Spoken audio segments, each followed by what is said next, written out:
నాగేంద్ర వాళ్ళ ఇంటి ఎదురుగా కొంతమంది వ్యక్తులు మాట్లాడుతూ ఉంటారు. దాంతో అక్కడ ఉన్న నాగేంద్ర అయితే వెంటనే మైథిలిని పిలిచి మైథిలితో ఇలా అంటూ ఉంటాడు. అమ్మ మైథిలి, అదిగో అటు చూడు, అక్కడ ఉన్నది మీ పెదనాన్నే కదా అని చెప్పి అక్కడ ఉన్న నాగేంద్ర మైథిలిని చూపించి అడుగుతూ ఉంటాడు. దాంతో అక్కడ ఉన్న మైథిలి అయితే అవును నాన్న, పెదనాన్నే పెదనాన్నే నాన్న, అబ్బా ఎన్నాళ్ళు అయింది పెదనాన్నని చూసి అని చెప్పి మైథిలి అయితే వాళ్ళ పెదనాన్నని చూసి సంబరపడుతూ ఉంటుంది. దాంతో అక్కడ ఉన్న నాగేంద్ర అయితే వాళ్ళ అన్నయ్యని చూసి చాలా మురిసిపోతూ ఉంటాడు. ఇక అక్కడ ఉన్న వాళ్ళ అన్నయ్య అయితే అక్కడ వేరే వాళ్ళతో మాట్లాడుతూ ఉంటాడు. మాట్లాడుతూ ఉండగా ఇంతలో అక్కడ ఉన్న మైథిలి వాళ్ళ నాన్న నాగేంద్ర అయితే వాళ్ళ పెదనాన్నను కలవడానికి అక్కడికి వెళ్తూ ఉంటాడు. అలా వెళ్తూ ఉండగా మైథిలి కూడా వాళ్ళ నాన్న వెనకే వేస్తూ ఉంటుంది.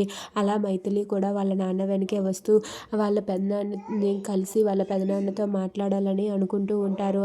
దాంతో అక్కడ ఉన్న నాగేంద్ర వాళ్ళ అన్నయ్య అయితే అక్కడ ఉన్న వాళ్ళతో అలా మాట్లాడుతూ ఉంటాడు. ఇక నాగేంద్ర వాళ్ళ అన్నయ్యని కలిసి వాళ్ళ అన్నయ్యతో మాట్లాడాలని ముందుకు వస్తూ ఉంటాడు. దాంతో అక్కడ ఉన్న మైథిలి కూడా వాళ్ళ నాన్నని చూసి పెదనాన్నని చూసి చాలా సంతోషిస్తూ ఉంటుంది. అలా నాగేంద్ర వాళ్ళ అన్నయ్యని కలవడానికి వెళ్తాడు.